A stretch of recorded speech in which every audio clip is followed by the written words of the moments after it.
wa ala alihi wa ashabihi wa man tabi'ahum bi ihsanin ila yaumiddin, amma ba'du. Alhamdulillah, kita bersyukur kepada Allah Subhanahu wa taala, yang mana Allah Subhanahu wa taala masih memberikan kemudahan, kesehatan kepada kita bersama, dan semoga kemudahan, kesehatan dan kesempatan yang Allah hadiahkan bisa kita manfaatkan untuk mencari ridha Allah Subhanahu wa taala. Karena bagaimanapun seorang muslim, mereka tidak hidup untuk dirinya, tapi kita hidup untuk Allah Subhanahu wa taala. Sehingga Allah Subhanahu wa taala menyebutkan, afa hasibtum annama khalaqnakum abatha wa annakum ilaina la turja'un. Wahai hambaku, apakah kalian mengira aku ciptakan kalian hanya untuk bermain-main sahaja dan kalian tidak akan kembali kepadaku? Di dalam ayat ini Allah Subhanahu wa taala mengingatkan kepada kita bersama bahwa ternyata dalam kehidupan kita ini harus ada yang kita cari, dan yang kita cari tidak lain tidak bukan adalah keridhaan Allah Subhanahu wa taala. Karena bagaimanapun, mau tidak mau, semua kita akan kembali kepada Allah. Dan ketika kita kembali kepada Allah, maka tentunya kita harus mempersiapkan jawaban dari pertanyaan-pertanyaan yang dilontarkan. Karena tidak ada seorang pun kecuali mereka pasti ditanya oleh Allah Azza wa Jal ketika kita bertemu dengan Allah Subhanahu wa taala. Maka tinggal kewajiban bagaimana kita memanfaatkan waktu yang ada selama Allah berikan umur kepada kita untuk beribadah kepada Allah. Dan di antara salah satu ibadah yang paling mulia adalah belajar agama. Belajar agama bukan untuk jadi ustaz. Belajar agama bukan untuk terkenal. Tapi belajar agama adalah untuk beribadah. Karena Allah dan Nabi memberikan jaminan orang yang belajar agama karena Allah Subhanahu wa taala, maka akan diberikan kepada mereka husnul khatimah. Dan semoga Allah hadiahkan kepada kita husnul khatimah. Itu merupakan cita-cita kaum muslimin, agar kita tahu untuk apa kita duduk di sini, untuk apa kita belajar agama, untuk apa tujuannya kita mendengarkan ayat-ayat Allah Subhanahu wa taala dan juga hadis-hadis Rasulullah sallallahu alaihi wasallam. Kemudian salawat beriringkan salam semoga senantiasa tercurahkan buat junjungan alam Nabi kita yang mulia, uswah dan qudwah kita bersama, Muhammad bin Abdullah sallallahu alaihi wasallam. Kewajiban yang tidak boleh kita lalaikan adalah memperbanyak mengucapkan salam dan salawat kepada Nabi. Karena itu adalah perintah Allah dan itu adalah haknya Rasulullah sallallahu alaihi wasallam. Sehingga apabila kita mengetahui dua perkara ini, maka kita tidak akan pernah lalai untuk mengucapkan kalimat yang mulia. Karena mengucapkan salawat dan salam kepada Nabi adalah perintah Allah Subhanahu wa taala. Kalau kita perhatikan firman Allah Subhanahu wa taala, ya ayyuhalladzina amanu sallu alaihi wa sallimu taslima. Biasanya di dalam Al-Quran, kalimat ya ayyuhalladzina amanu berada di awal ayat. Ya ayyuhalladzina amanu kutiba alaikumus siyam. Ya ayyuhalladzina amanu aminu. Ya ayyuhalladzina amanu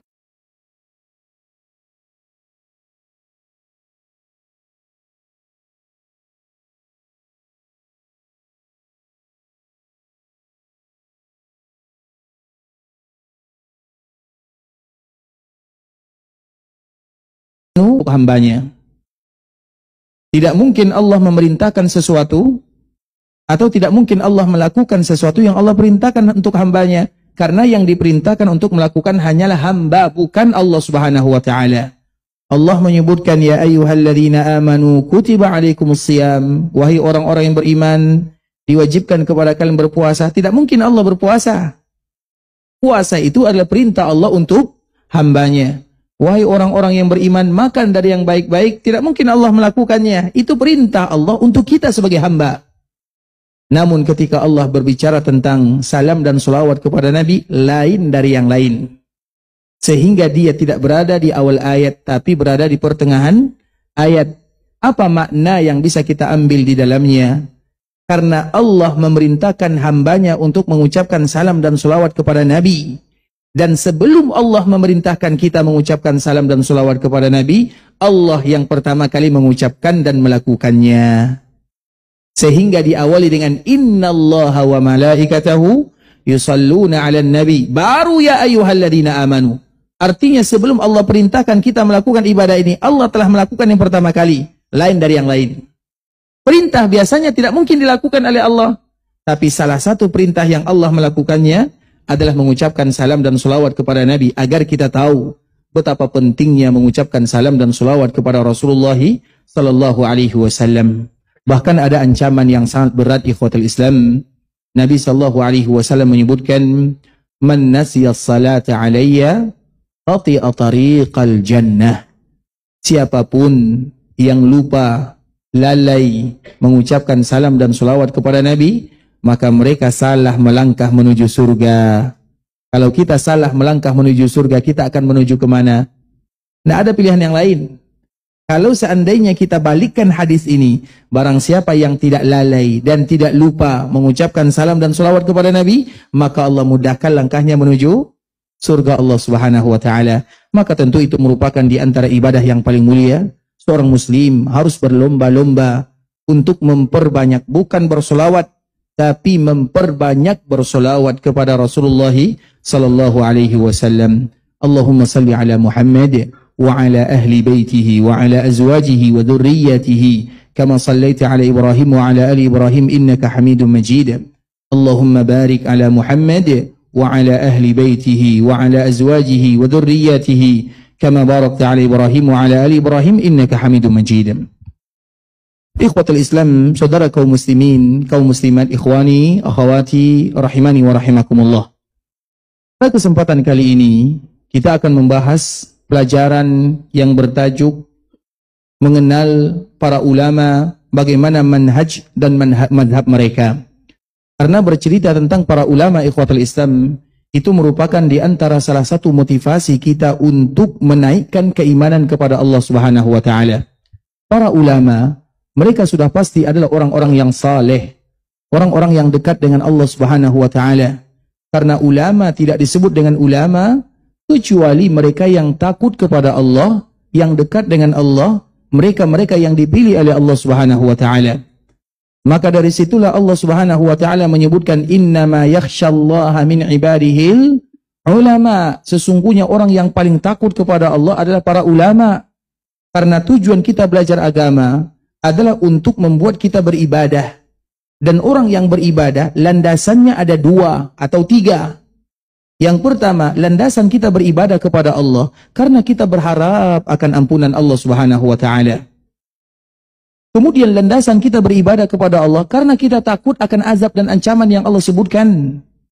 Dan landasan kita beribadah kepada Allah Subhanahu wa taala adalah karena kecintaan kita kepada Allah, kecintaan kita kepada agama, yang akan membuat cinta kita kepada ibadah yang akan kita lakukan. Itulah disebut dengan rukun ibadah.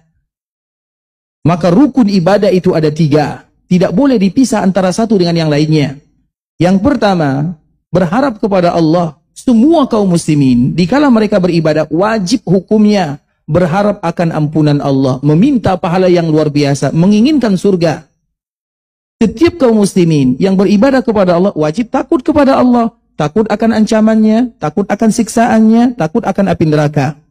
Dan setiap kaum muslimin yang beribadah kepada Allah wajib mencintai Allah, landasannya karena kecintaan. Iya, ibadah awal mula adalah karena keterpaksaan. Kemudian setelah terpaksa kita akan terbiasa. Kemudian setelah kita terbiasa maka kita akan cinta. Itu adalah landasan dikala kita beribadah.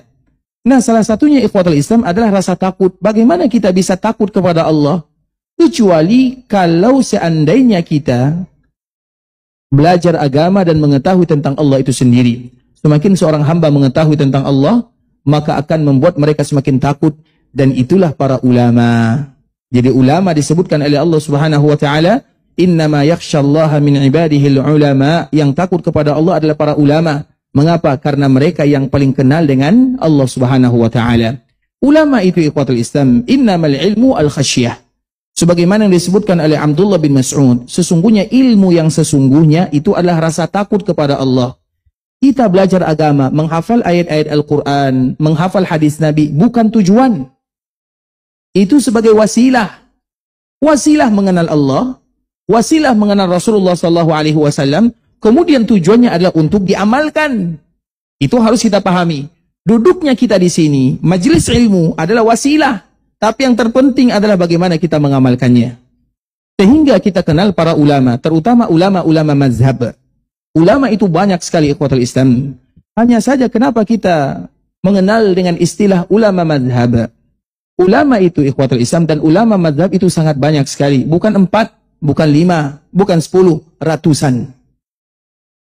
Karena mazhab itu artinya adalah ma zahaba ilaihi, sesuatu yang dia lebih condong kepadanya.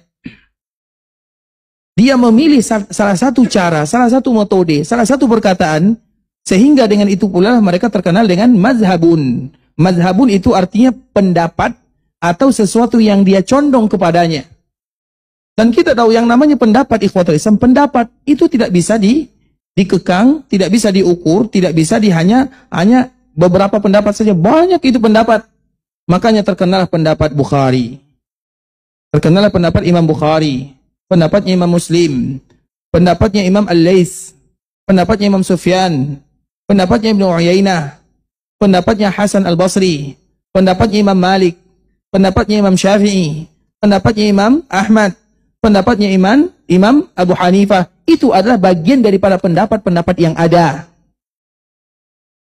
Jadi mazhab itu bukan sedikit tapi banyak sekali. Kemudian kita bertanya, kenapa yang tersisa 4? Sebenarnya yang tersisa itu bukan 4. Berapa yang tersisa? Banyak sekali. Namun yang kita ketahui hanya 4 saja.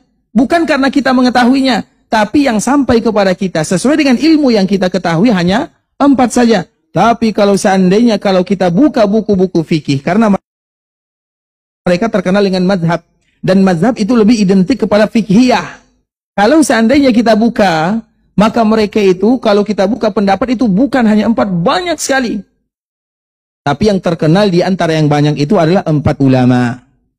Tentunya kita sebelum membahas ini ikhwatul Islam, kita ingin mengenal mereka secara ringkas. Dan sebelum kita mengenal mereka, kenapa mereka yang terkenal? Alasan yang pertama, itu adalah taufik dari Allah Subhanahu wa Ta'ala. Allah yang memilihnya. Kalau Allah sudah memilih, maka itu merupakan di antara keberkahan yang Allah berikan kepada hambanya. Sama dengan yang lain. Kenapa ini kaya? Kenapa ini miskin? Padahal orang kaya bekerjanya cuma 4 jam satu hari. Yang miskin ini bekerjanya 24 jam. Kalau dilihat dari kesungguhan, lebih sungguh-sungguh yang miskin. Tapi kenapa ini yang diberikan rezeki? Itu karunia dari Allah Subhanahu wa Ta'ala. Bisa dipahami? Kenapa ini mukanya pas-pasan, ini lebih ganteng dari yang lain? Itu bukan pilihan kita. Itulah yang disebut dengan taufik dari Allah Subhanahu wa Ta'ala. Karena ada hal-hal yang kita tidak bisa memilih.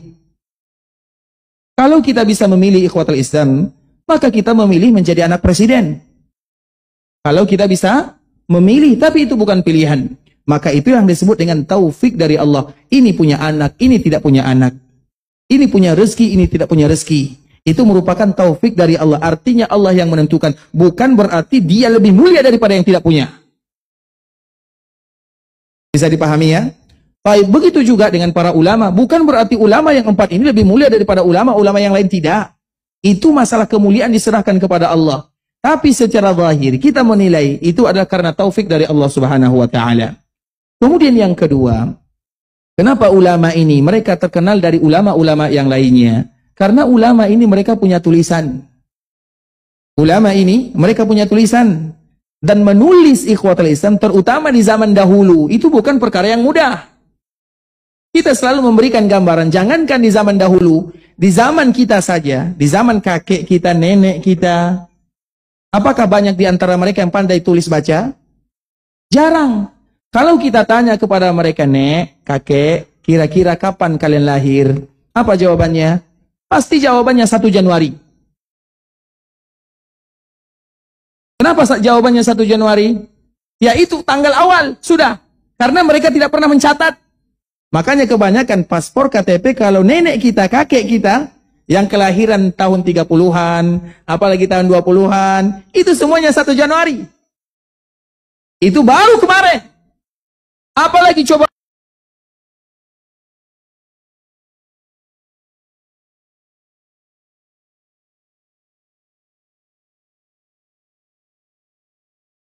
yang 14 abad yang silam atau 15 abad yang silam, kapan mereka menulis? Menulis itu bukan perkara yang mudah. Makanya sebahagian para ulama, dikala mereka wafat pula ilmunya. Karena mereka tidak menyisakan ilmunya dengan tulisan. Bukan berarti mereka tercela, enggak. Tapi karena memang kesulitannya. Makanya pernah ikhwatul Islam, menulis bukan perkara yang mudah. Bisa jadi karena sulit untuk mendapatkan kertas, belum lagi sulit untuk mendapatkan tinta, atau alasan-alasan yang lainnya. Pernah suatu ketika, Imam Syafi'i rahimahullah. Imam Syafi'i ini terkenal dengan hafalan yang kuat ya. Namun di samping itu, Imam Syafi'i adalah di antara salah seorang ulama yang paling miskin. Imam Syafi'i adalah ulama yang paling miskin. Makanya kalau ada di antara mereka yang bermadzhab Syafi'i, jangan hanya ambil mazhab Syafi'i, ambil juga keadaan Imam Syafi'i. Bisa dipahami? Baik. Karena memang Nabi SAW pernah menyebutkan ikhwatul Islam salah satu doa. Saya rasa doa ini tidak ada yang berani mengucapkannya. Allahumma ahyini miskina wa tawaffani miskina wa alhiqni ma'al masakin. Ya Allah, hidupkan aku dalam keadaan miskin, wafatkan aku dalam keadaan miskin, dan kumpulkan aku bersama orang-orang miskin. Berani? Tidak ada yang berani kan? Itu doa Nabi SAW, walaupun diperselisihkan oleh para ulama bagaimana derajatnya, tapi itu adalah doa yang diucapkan oleh Nabi. Karena yang pertama kali masuk surga itu adalah orang-orang kaya atau orang miskin? Miskin. Lantas kenapa kita mau jadi orang kaya? Mana yang kita pilih, masuk surga atau menjadi orang miskin? Surga atau kaya? Kalau saya dipilih, saya ingin jadi orang kaya masuk surga. Sama ya? Semoga Allah memasukkan kita semua dalam surga. Ini ikhwatul Islam, kita kembalikan kepada Imam Syafi'i. Imam Syafi'i ini adalah ulama yang miskin, yatim miskin, dan memang di antara para ulama atau kebanyakan para ulama itu adalah anak yatim. Artinya ibunya yang berjuang untuk mendidik mereka. Salah satunya adalah Imam Syafi'i rahimahullahu taala. Imam Syafi'i lahir dalam keadaan yatim, artinya dia yatim. Kemudian ibunya susah payah menyekolahkan dirinya. Untuk mencari kertas, pernah melakukan safar ke kota Madinah. Kota Madinah itu adalah safarnya Imam Syafi'i. Dan memang rata-rata para ulama itu ikhwatul Islam, tidak ada di antara mereka kecuali mereka safar ke kota Madinah. Iya, mungkin tidak ada di antara para ulama yang berasal dari Madinah kecuali sedikit. Tapi tidak ada di antara para ulama kecuali mereka belajar di kota Madinah. Seolah-olah kita bahasakan mereka adalah alumninya Madinah. Karena memang ada motivasi khusus dari Nabi belajar di kota Madinah. Semoga anak cucu kita diberikan rezeki untuk belajar di sana. Kemudian ikhwatul Islam, Imam Syafi'i dia pernah pergi ke kota Madinah. Awal perjumpaannya dengan Imam Malik. Dikala datang ke kota Madinah, Imam Syafi'i pada waktu itu masih kecil, 10-an, 9 tahun, 10 tahun. Kemudian dikala dia sampai ke kota Madinah, tentunya yang dia cari adalah Imam Malik. Dikala dia bertemu dengan Imam Malik tidak mau bertemu dengan orang sembarangan, apalagi anak kecil. Tentunya Imam Syafi'i tahu akan dirinya, karena dia masih kecil, masa-masa dia belajar agama. Maka dia duduk di halaqahnya Imam Malik, dan dia tidak punya tulisan, tidak punya kertas, tidak punya tinta. Maka di saat Imam Malik menyampaikan hadis-hadis Nabi SAW, karena Imam Malik punya salah satu kitab namanya Al-Muwatta. Al-Muwatta itu, kenapa Imam Malik kitabnya disebut dengan Al-Muwatta? Al-Muwatta itu sepakat kalau bahasa kitanya. Karena Imam Malik mengajarkan atau menulis kitab Al-Muwatta disepakati lebih daripada 70 ulama yang ada di zamannya. Maka dinamakan dengan Al-Muwatta.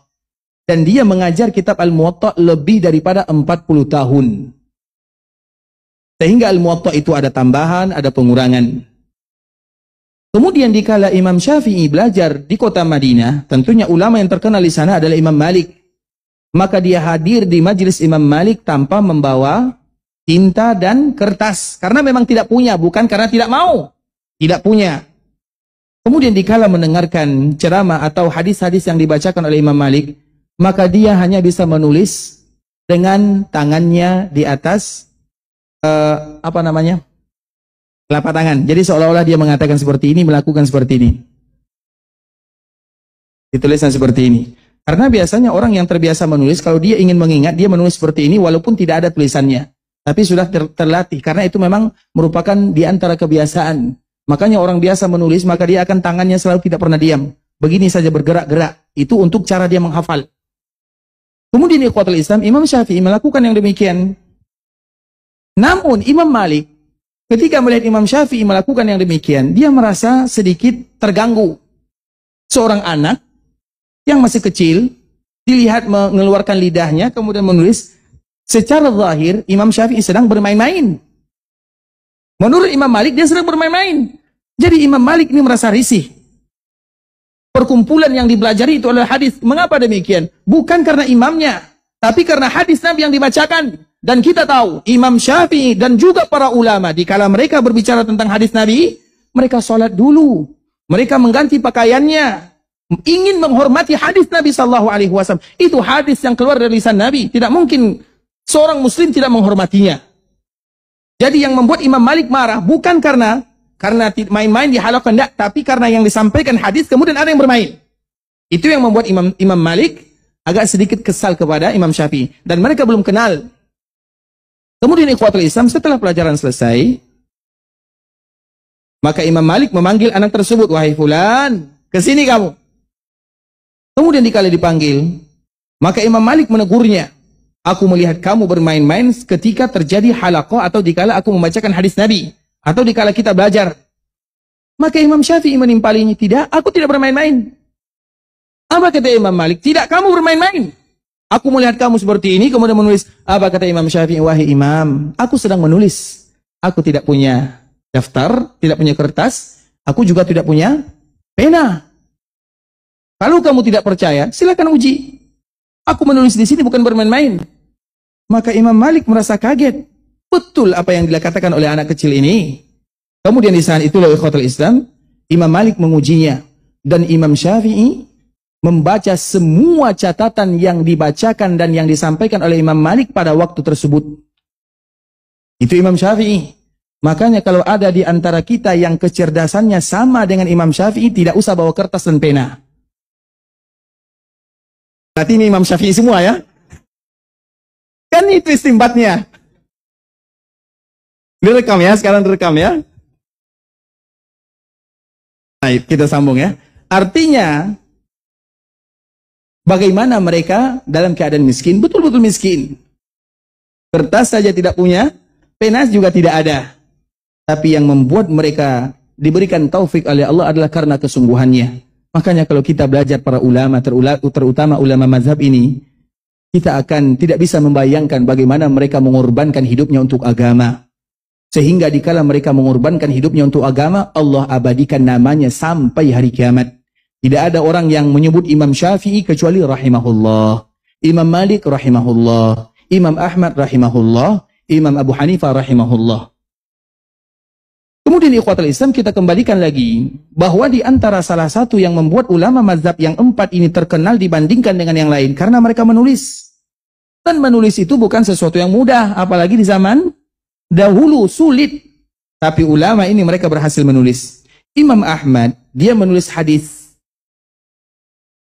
Dan terkenallah kitabnya dengan yang namanya Musnad Ahmad. Kalau sekarang Musnad Ahmad itu lebih daripada 50 jilid. Pernah kita membacanya?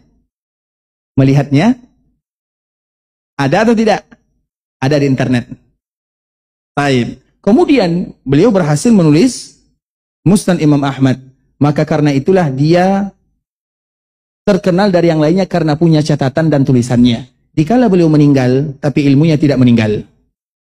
Begitu juga dengan Imam Syafi'i. Dia punya kitab. Apa kitab Imam Syafi'i yang pertama? Al-Um atau Ar-Risalah? Siapa yang bisa menjawab dan bertanggung jawab? Angkat tangan. Apa kitab Imam Syafi'i yang pertama? Yang tua dulu ya, sepertinya yang tadi ya. Taib. Apa kitab yang pertama? Masih muda ya? Taib. Kita alihkan ke sini. Kan katanya masih muda kan? Taib, silakan. Masih muda atau sudah tua? Sedanglah. Taib. Apa kitab Imam Syafi'i yang pertama? Ar-Risalah atau Al-Um? Betul nih. Yakin? Yakin? Kalau yakin ya sudah, ini hadiahnya. Masya Allah. Bisa diabarkan ke belakang ya. Masya Allah. Barakallahu fiik. Ar-Risalah. Ar-Risalah itu berkaitan dengan fikih. Al-Um setelahnya berkaitan dengan bab-bab fikihnya. Nah, Imam Syafi'i rahimahullahu ta'ala juga punya tulisan. Beliau yang menulisnya. Sehingga dia juga punya catatan. Kalau Imam Syafi'i meninggal, ilmunya juga tidak meninggal. Begitu juga dengan Imam Malik. Imam Malik juga banyak kitab. Kitab Al-Muwatta, kitab Al-Mudawwana, kitab-kitab yang lainnya. Dia tulis. Dan tadi kita telah menyebutkan Imam Malik itu suka menulis. Ditulisnya, sehingga dikala dia meninggal, maka tersisa kitabnya, tersisa ilmunya. Sedangkan Imam Abu Hanifah menulis atau tidak? Menulis atau tidak? Apa jawabannya? Menulis atau tidak? Yang jawab angkat tangan. Nah, ada yang berani ya? Baik. Imam Abu Hanifah ini menulis tapi sedikit. Lantas kenapa dia terkenal sebagai mazhab Imam Abu Hanifah? Kenapa dia terkenal? Karena dia punya murid yang menuliskan pendapatnya. Makanya kalau kita tidak bisa menulis, cari murid yang bisa menulis. Dan itulah yang dilakukan oleh Imam Abu Hanifah. Dan di sana ada cerita yang sangat indah. Kenapa mazhab Imam Abu Hanifah terkenal, tersebar, gara-gara dia yang menciptakan muridnya. Apa kisahnya? Kisah ini nantilah kita cari waktu yang lain ya. Karena tidak mungkin, pembahasan kita lain. Baik. Nah, dari situlah terkenal ulama mazhab 4 ini. Karena ada tulisannya. Itu alasan yang kedua. Alasan yang ketiga, ikhwatul Islam. Bukan berarti yang lain tidak ada tulisan. Masih banyak ulama-ulama yang lain punya tulisan.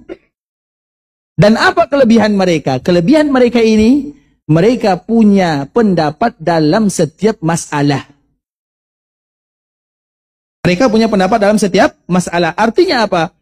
Dibahas hukum-hukum fikih dalam masalah apapun, mereka punya perkataannya. Imam Bukhari juga punya perkataannya. Imam Muslim juga punya pendapatnya. Imam yang lain juga punya pendapatnya. Dan mereka juga menulis. Imam Bukhari itu ada mazhab, ada kitab atau tidak? Kita tahu bagaimana kitabnya banyak. Sahih Bukhari, Al-Adalul Mufrad, Khalqu Af'alil Ibad. Banyak kitabnya. Tapi apakah mencakup semua bidang-bidang fikih? Yang mencakup semua bidang-bidang fikih, ulama yang 4 ini. Maka dari sinilah di antara alasan kenapa ulama ini terkenal, atau 4 ulama ini terkenal dibandingkan dengan ulama-ulama yang lainnya. Jelas sampai di sini? Jelas? Siapa yang bisa mengulang? Kalau jelas berarti sudah hafal, sudah bisa mengulang. Kalau tidak ada yang mengulang, kita tutup sampai di sini. Baik, siapa yang bisa mengulangnya? Kenapa ulama ini lebih menonjol dibandingkan dengan ulama-ulama yang lainnya? Baik, yang paling tua. Kita dahulukan yang paling tua. Mana yang paling tua? Atau mengaku tua juga boleh. Mana? Apa yang paling tua ya? Sinilah ya. Baik, silakan. Ya. Yang pertama. Bisa maju ke depan? Baik. Biar bisa bermanfaat untuk yang lainnya. Apa alasannya? Karena ini penting sekali ikhwatul Islam. Baik, silakan sini. Bismillah Ustaz, tapi sambil bawa contekan Ustaz. Iya. Jadi pertama itu karena taufik dari Allah, karunia dari Allah. Kedua karena mereka punya tulisan yang diabadikan hingga sekarang. Dan ketiga adalah mereka punya pendapat pada setiap masalah yang ada. Ustaz. Alhamdulillah.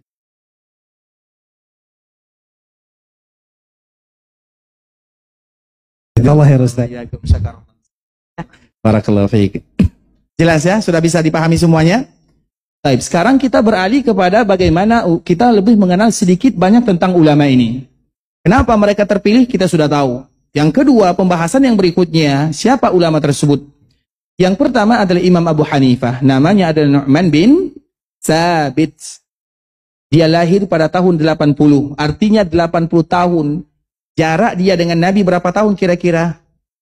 Dia lahir pada tahun 80 Hijriyah. Berarti berapa jarak dia dengan Nabi SAW? Tahun berapa Nabi wafat? Tahun 9 atau tahun 10? Siapa yang bisa jawab? Angkat tangan.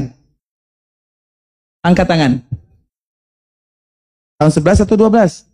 12 atau 13? Ayo, tahun 11. Masya Allah, barakallahu fiik. Berarti Nabi wafat pada tahun ke-11 Hijriah, tahun 80 Hijriah, maka lahirlah salah seorang ulama yang bernama Abu Hanifah atau Nu'man bin Thabit. Berarti berapa jarak dia dengan Nabi? Kurang lebih 70 tahun. Maka dia terhitung sebagai seorang tabi'in. Kita sengaja menyebutkan kalimat ini agar kita tahu siapa dia. Dia tabi'in atau atba'ut tabi'in. Maka di antara ulama mazhab ini satu-satunya yang tabi'in adalah Imam Abu Hanifah. Jadi Imam Abu Hanifah itu masih banyak berjumpa dengan sahabat Nabi sallallahu alaihi wasallam. Dia lahir pada tahun 80 Hijriah, meninggal pada tahun 150 Hijriah. Artinya umurnya 70 tahun. Dan kita tahu zaman yang pertama disebut dengan zaman nubuwah, yaitu zaman kenabian. Kemudian zaman nubuwah itu berakhir pada tahun ke-11 Hijriah sebagaimana tadi yang telah disebutkan. Kemudian zaman berikutnya adalah zaman Khulafaur Rasyidun. Zaman khulafa atau yang kita kenal dengan khilafah itu hanya 3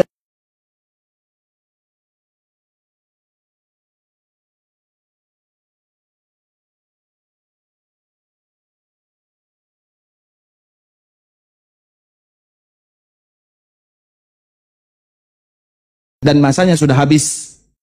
Makanya yang pertama Abu Bakar As-Siddiq memimpin 2 tahun 4 bulan, kurang lebih 2 tahun 3 bulan. Kemudian Umar bin Khattab kurang lebih 10 tahun. Kemudian Utsman kurang lebih 12 tahun. Kemudian Ali kurang lebih 4 tahun 6 bulan. Kemudian sisanya adalah Hasan bin Ali yang memimpin kaum muslimin kurang lebih 6 bulan lamanya. Berarti Khulafaur Rasyidun itu ada 4 atau 5? Ada 5. Termasuk salah satunya cucu Rasulullah sallallahu alaihi wasallam yang bernama Hasan, karena dia termasuk dalam kategori 30. Yaitu 30 tahun.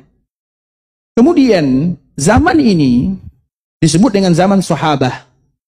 Dan zaman sahabat itu ikhwatul Islam, batas akhirnya adalah pada tahun 120 Hijriah. Artinya pada tahun ini tidak ada lagi sahabat di dunia. Pada tahun ini tidak ada lagi yang namanya sahabat di dunia. Dan sahabat itu dimuliakan oleh Allah Subhanahu wa taala dengan satu, yaitu mereka bisa melihat Nabi atau bertemu dengan Nabi. Itulah kemuliaannya. Sedangkan karena pendapat atau karena kalimat sahabat, kenapa mereka disebut dengan sahabat? Mereka pertama disebut dengan sahabat karena beriman kepada Nabi. Yang kedua, yang ketiga wafat dalam keadaan beriman. Beriman kepada Nabi bukan hanya sahabat saja. Kita juga beriman kepada Nabi sallallahu alaihi wasallam. Wafat dalam keadaan keimanan bukan hanya sahabat saja. Dan kita pun ingin wafat dalam keadaan beriman. Kemudian apa kelebihan sahabat dibandingkan dengan yang lain? Bertemu atau melihat. Yang melihat ketika mereka masih diberikan penglihatan, tidak buta. Bertemu bagi mereka yang buta, karena banyak juga sahabat yang buta, melihat atau bertemu dengan Nabi sallallahu alaihi wasallam. Makanya siapapun yang mengatakan bertemu dengan Nabi dalam keadaan terjaga melihat Nabi, maka ketahuilah dia sahabat Nabi.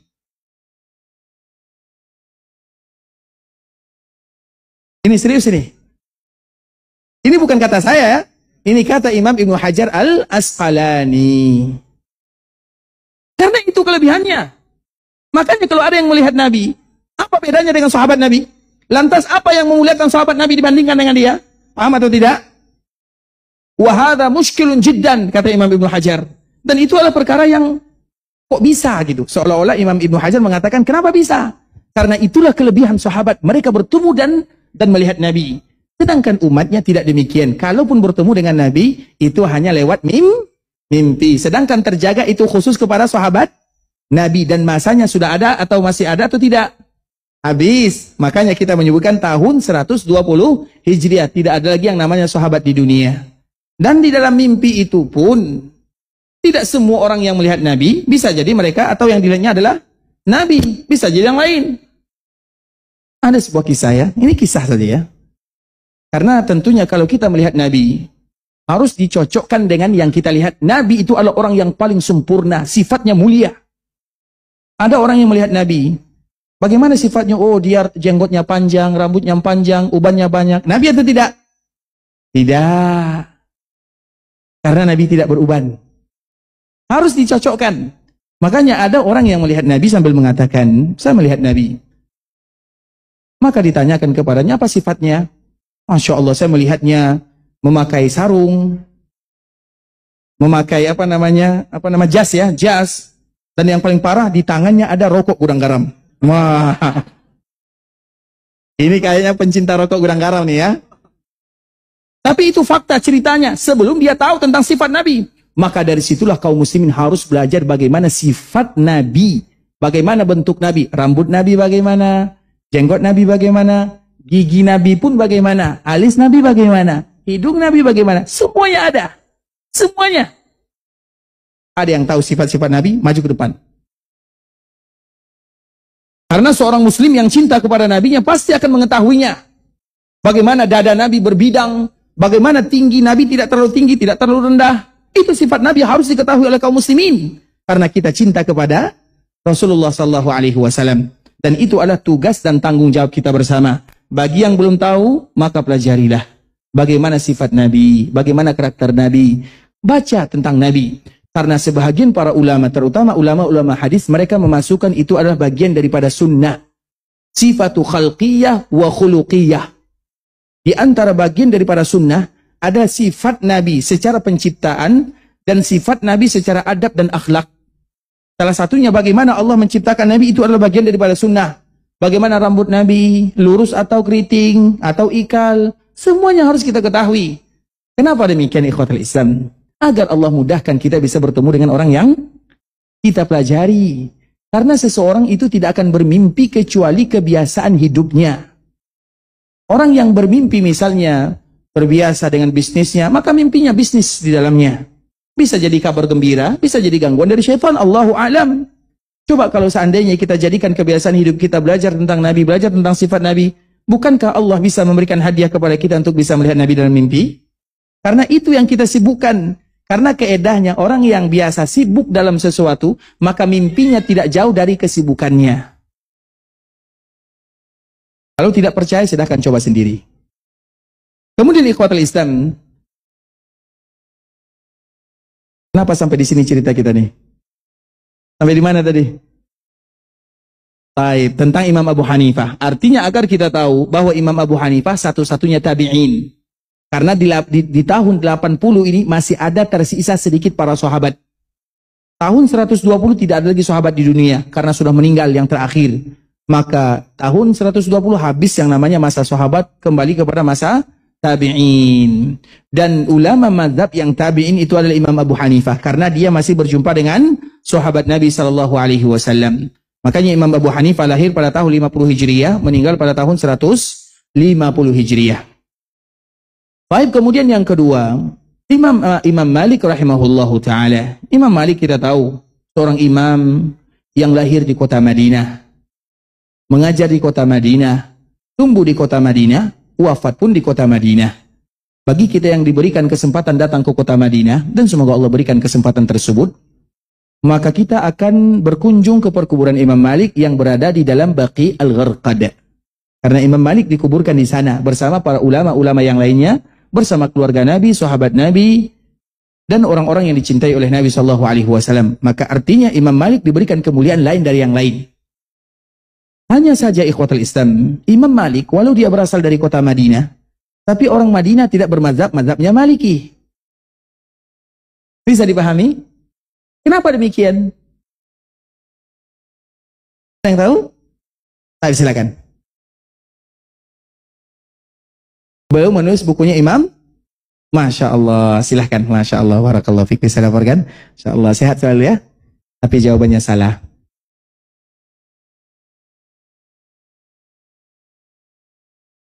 Jangan marah ya. Mau salah yang penting hadiahnya. Tadi ikhwatul Islam.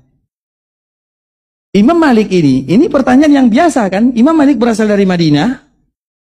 Lahir di kota Madinah, wafat di kota Madinah, tetapi kenapa dia mazhabnya kemana-mana? Maka di sini ada salah satu cerita. Kita ceritakan atau pindah ke yang lain dulu? Karena kalau kita ceritakan nggak sampai nih pembahasan kita nih. Yang mana dipilih? Saya diceritakan ya. Karena ini membuat kita penasaran. Padahal dia berasal dari Madinah.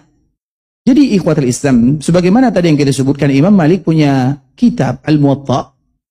Nanti kalau masuk waktu Isa bilang ya. Dia punya kitab Al-Muwatta, disebut dengan Al-Muwatta, tadi kita telah jelaskan. Kemudian kitab Al-Muwatta ini ditambah, dikurangi, karena selama 40 tahun dia mengajarkan. Makanya ada penambahan, ada pengurangan. Karena biasanya kalau kita menulis, misalnya ditulis, bisa jadi banyak tulisan itu banyak salahnya. Kemudian kita koreksi, kita tambah, kita kurangi. Sama dengan yang lain. Kemudian, sehingga dia memiliki banyak murid. Dan salah satu muridnya berasal dari Andalusia. Namanya Yahya bin Yahya Al-Laythi. Dia berasal dari Andalusia. Andalusia itu yaitu daerah paling ujung bagian barat. Makanya disebutkan oleh para ulama, dia berasal dari Andalusia, kita berasal dari Indonesia. Karena mereka berasal dari barat, kita berasal dari jauh dari timur. Sama ikhwatul Islam, mereka berada di ujungnya, kita juga berada di ujungnya. Jadi Yahya ini datang ke kota Madinah dalam perjalanan yang tidak mudah. Perjalanan yang sulit. Kemudian dia sampai di kota Madinah, belajar kepada Imam Syafi'i. Kemudian dikala dia belajar, dikala ada suatu cerita yang membuat Imam Yahya Al-Laythi ini terkenal. Makanya kalau Al-Muwatta itu banyak riwayatnya. Dan riwayat yang paling terkenal, yang disyarah, itu adalah riwayat yang dibawakan oleh Yahya bin Yahya Al-Laythi ini. Murid yang terkenal dari muridnya Imam Malik. Karena dia mengambil ilmu daripada Imam Malik. Tapi dia berasal dari Andalusia. Andalusia itu Eropa atau Asia? Eropa bercampuran dengan Afrika. Dekat dengan Afrika. Bagian Afrika sana. Sudah azan ya? Belum, taib. Kemudian ikhwatul Islam, dikala dia berada di kota Madinah, maka dia belajar sebagaimana ulama-ulama yang lainnya atau murid-murid yang lainnya. Tiba-tiba pada waktu itu, kota Madinah kedatangan tamu. Apa tamunya? Yaitu gajah. Gajah itu bukan hewan yang hidup di Madinah. Bukan pula hewan yang hidup di tanah Hijaz. Yang hidup di tanah Hijaz atau di kota Madinah adalah onta, kambing, dan yang semisalnya. Gajah bukan hewan yang ada di sana. Tiba-tiba di kota Madinah kedatangan rombongan gajah yang sangat banyak. Sehingga penduduk Madinah semuanya keluar. Kenapa? Karena mereka tidak pernah mengetahui melihat gajah. Mereka tahu apa itu gajah. Kenapa mereka tahu gajah? Karena Allah menyebutkan dalam Al-Quran. Alam taro kaifa fa'ala rabbuka bi ashabil fil. Gajah disebut fil. Tapi mereka tidak pernah melihatnya. Sama dengan kita yang datang ke kota Madinah. Terutama dikala kita tidak pernah melihat onta. Maka yang kita cari adalah onta. Tidak mungkin kita datang ke Madinah ingin melihat ayam. Karena kita sudah terbiasa melihatnya. Begitu juga dengan penduduk Madinah. Waktu masuk ya, kita stop dulu ya. Semoga memberikan manfaat kepada kita bersama. Barakallahu fiikum wa jazakumullahu khairan.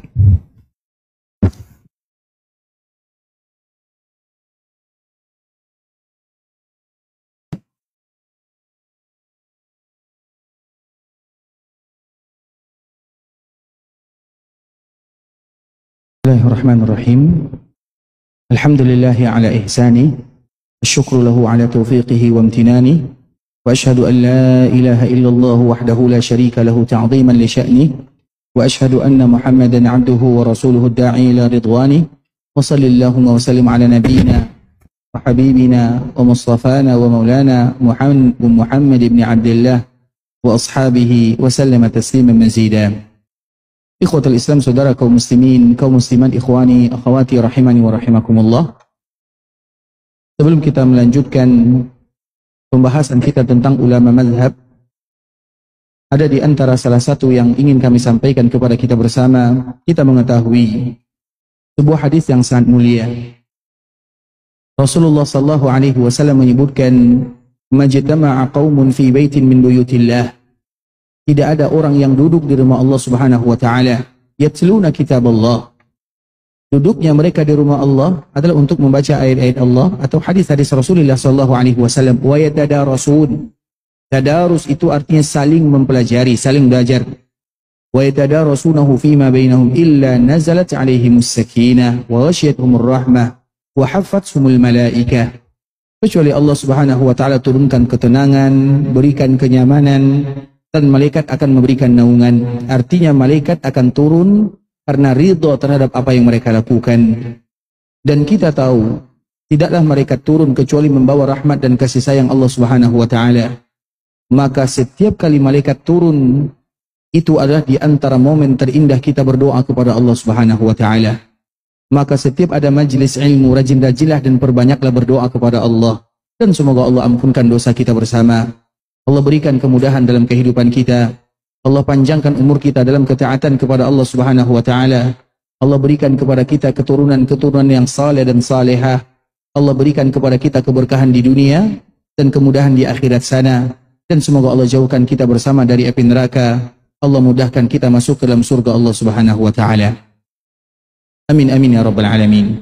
Ikhwatul Islam, saudara kaum muslimin, kaum musliman, ikhwani, akhwati, rahimani wa rahimakumullah. Kembali kita akan melanjutkan pembahasan yang tadi telah kita sebutkan, dan masih kepada Imam Malik rahimahullahu taala, seorang imam yang sangat luar biasa. Karena Imam Malik ini, ikhwatul Islam, adalah seorang atba'ut tabi'in. Tadi telah kita menjelaskan para sahabat itu masa terakhirnya adalah pada tahun 120 Hijriah. Kemudian namanya tabi'in. Tabi'in itu adalah mereka yang melihat dan bertemu dengan para sahabat. Masa akhirnya adalah pada tahun 180 Hijriah. Kemudian atba'ut tabi'in itu masa terakhirnya adalah pada tahun 220 Hijriah. Ada yang menyebutkan 240 Hijriah. Dan di antara kemuliaan yang Allah berikan kepada ulama mazhab ini, mereka hidup di zaman-zaman yang mulia ini. Karena memang Nabi SAW menyebutkan khairul quruni qarni. Sesungguhnya zaman yang terbaik adalah zamanku. Kemudian zaman yang datang setelahku, dan yang datang setelahku artinya zaman sahabat, tabi'in dan atba'ut tabi'in. Dan yang kita bahas adalah ulama mazhab, dan mereka berada di zaman-zaman yang dimuliakan oleh Allah Subhanahu wa taala. Salah satunya adalah Imam Malik. Hanya saja Imam Malik ini, dia bukan tabi'in, tapi dia adalah atba'ut tabi'in. Walau ada yang meriwayatkan dia pernah bertemu dengan sahabat Nabi. Salah satunya adalah Anas bin Malik. Anas bin Malik itu, ikhwatul Islam, adalah sahabat yang mulia. Dia adalah pembantu Nabi sallallahu alaihi wasallam. 10 tahun lamanya dia membantu Nabi di kota Madinah. Artinya selama Nabi berada di kota Madinah, Anas bin Malik yang membantunya. Kemudian apa hadiah dari Nabi untuk pembantu ini? Dan orang yang paling mulia adalah orang yang membantu Nabi. Membantu ustadz saja kita bangga, membantu ulama saja kita bahagia, apalagi membantu baginda Rasulullah sallallahu alaihi wasallam. Nah, Anas bin Malik diberikan hadiah oleh Nabi dengan 3 doa. Ya Allah, panjangkan umurnya, berkahi hartanya, perbanyak anak dan keluarganya. Sehingga tuh 3 doa Nabi ini dikabulkan oleh Allah. Maka Anas bin Malik adalah orang yang paling panjang umurnya. Dan tadi kita menjelaskan, Imam Malik lahir pada tahun 93 Hijriah. Anas bin Malik masih hidup. Anas bin Malik itu panjang umurnya sesuai dengan doa Nabi. Kemudian berikan kepadanya harta yang berkah, banyak hartanya, kaya. Kemudian berikan kepadanya keturunan yang barokah. Makanya Anas bin Malik itu dia pernah disebutkan, Imam Az-Zahabi menyebutkan Anas bin Malik pernah mengatakan, aku telah menguburkan keturunanku lebih daripada 100 orang. Aku sudah menguburkan keturunanku lebih daripada 100 orang. Kira-kira berapa? Anaknya berapa? Cucunya berapa? Cicinya? Itu semua adalah karena doa Rasulullah sallallahu alaihi wasallam. Maka sebahagian para ulama menyebutkan Imam Malik ini berjumpa dengan dirinya. Tapi walaupun diperselisihkan oleh para ulama, kalau seandainya Imam Malik berjumpa dengannya, maka berarti Imam Malik adalah tabi'in. Namun kalau seandainya, karena Anas bin Malik itu berasal di mana? Anas bin Malik itu berasal dari Kufah atau Baghdad? Siapa bisa jawab, angkat tangan? Kufah atau Baghdad? Masya Allah, silakan Pak. Masya Allah. Tapi jawabannya salah ya. Berasal dari Madinah.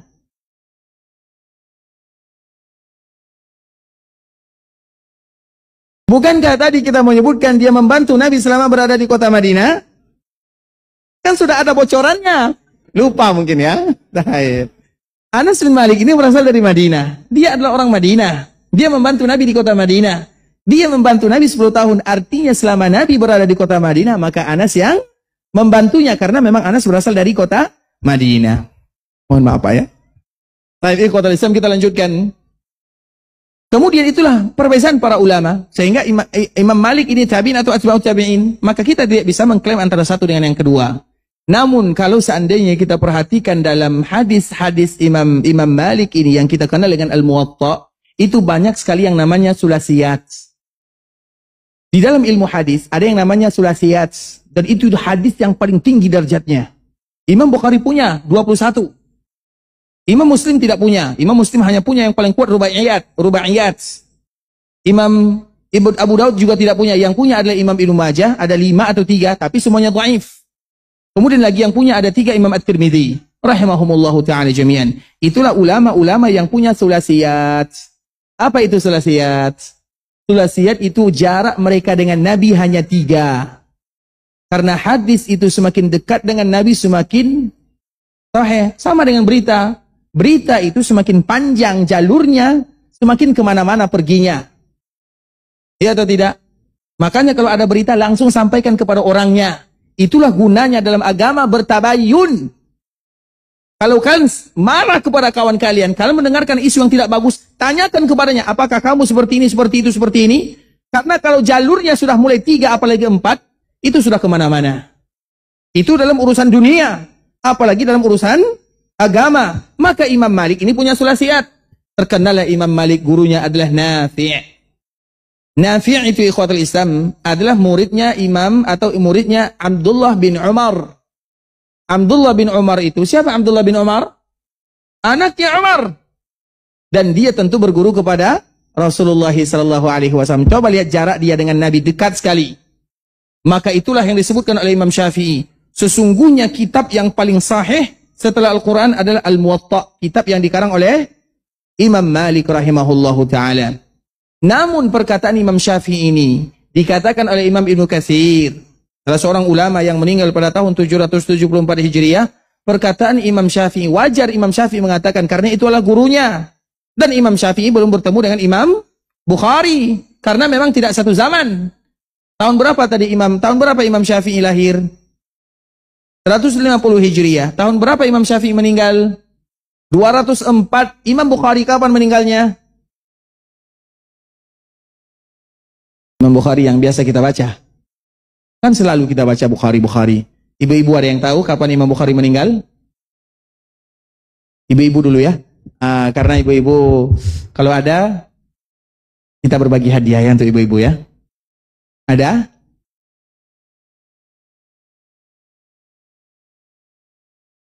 Berapa? 100? Masya Allah, macam mana kita nak bagikan hadiah ini sampai ke ibu-ibu? Tuh, Masya Allah ya. Masya Allah, silah bisakan mohon maaf ya. Tapi seperti biasa jawabannya salah ya. Baik, tidak menjadi masalah karena biasanya kalau kita sudah salah, kita tidak akan pernah salah setelahnya.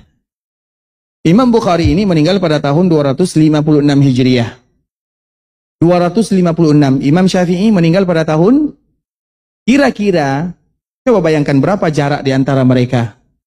Lebih daripada kurang lebih 52 tahun. Oleh karena itulah, Imam Syafi'i tidak kenal dengan Sahih Bukhari. Imam Syafi'i juga tidak kenal dengan Imam Bukhari itu sendiri. Mengapa demikian? Karena zaman mereka terlalu jauh. Makanya Imam Syafi'i mengatakan, kitab yang paling sahih setelah Al-Quran adalah Sahih, adalah Al-Muwatta. Mengapa demikian? Karena dia tidak bertemu dengan Imam Bukhari. Dan Sahih Bukhari juga belum ada. Sehingga Imam Ibnu Katsir menyebutkan kalimat ini disebutkan oleh Imam Syafi'i sebelum kemunculan Sahih Bukhari. Namun setelah kemunculan Sahih Bukhari, maka kitab yang paling sahih setelah Al-Quran adalah Sahih Bukhari. Kenapa Sahih Bukhari yang paling benar, yang paling kuat, yang paling sahih? Karena memang Imam Bukhari dan Imam Muslim sebelum mereka menulis hadis, mereka memberikan syarat tidak aku tulis dalam hadis kecuali yang sahih-sahih saja. Sedangkan ulama yang lainnya bukan berarti mereka tidak tahu yang sahih dengan yang tidak sahih. Tapi mereka tidak pernah memberikan syarat tersebut kepada dirinya. Seperti misalnya Imam Ahmad. Imam Ahmad menulis musnad. Tujuannya hanya mengumpulkan hadis Nabi. Sahih atau tidak itu urusan lain. Seperti misalnya tafsir. Tafsir yang paling indah. Apa tafsir yang paling indah yang harus menjadi rujukan kita bersama? Tafsir At-Tabari. Itu adalah Imamul Mufassirin. Tafsir At-Tabari. Tafsir At-Tabari itu ikhwatul Islam, dia menukilkan semuanya. Sanadnya urusan lain. Makanya ada sebuah kaidah, man asnada faqad bari. Barang siapa yang sudah memberikan sanad, maka dia sudah berlepas diri.